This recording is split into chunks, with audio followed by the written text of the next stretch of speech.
Hi all. అయిపోయింది. అమ్మ అమ్మ ఆడే ఉంది. అమ్మ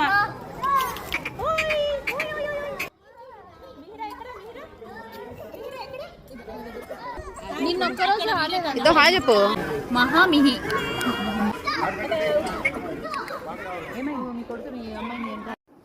ఈరోజు అయితే మా అపార్ట్మెంట్లో హోలికా దహనం అనేది జరుపుకుంటున్నాం అనమాట. ఎందుకంటే ఇది హోలీ ముందు రోజు అయితే చేస్తారు. నార్మల్గా ఇది హిందీ వాళ్ళు చేస్తారు అనుకుంటారు, కానీ ఇటు సైడ్ తెలంగాణ సైడ్ కూడా అందరూ చేసుకుంటారు. మేమైతే ఆంధ్ర సైడ్ మాకు ఎక్కువ లేదు. యాక్చువల్గా దీనికి ఒక కాజే ఉంది ఈ ఫెస్టివల్ చేసుకోవడానికి. ఎందుకంటే హిరణ్యకశిపుడు అనే ఒక పెద్ద రాజు ఉండేవాడు కదా, ఆయన చాలా బలవంతుడు అనమాట. ఆయన ఒక రాక్షసుడు లాగా.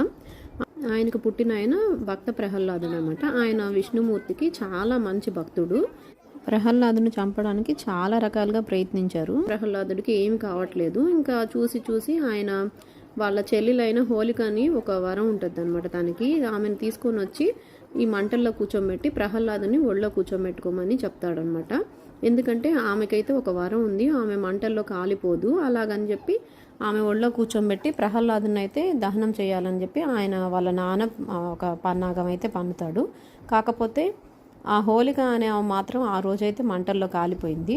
భక్త ప్రహ్లాదుని మాత్రం అలాగే మళ్ళీ చిరునవ్వుతో బయటకు వచ్చాడనమాట.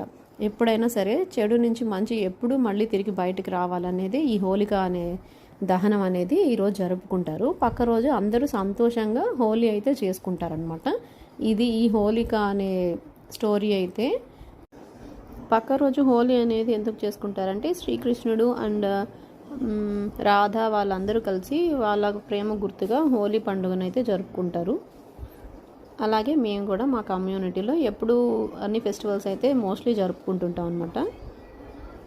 మా ఫ్రెండ్స్ గ్యాంగ్ అనమాట. ఇదైతే అందరం కలిసి హోలికా ఇది అయిపోయాక కొంచెం పిక్స్ అవి తీసుకొని కొంచెం సేపు కింద చిల్ అయ్యేసి వచ్చాం అనమాట. ఇంకా ఫ్రెండ్స్ అందరు కలిసి కొంతసేపు మీటింగ్లు అన్నీ ఉంటాయి కదా, అవన్నీ జరిగినాయి. ఇప్పుడైతే ఇంకా హోలికా దహనం కూడా కంప్లీట్ అయిపోయింది. Thank you for watching and please subscribe to our channel.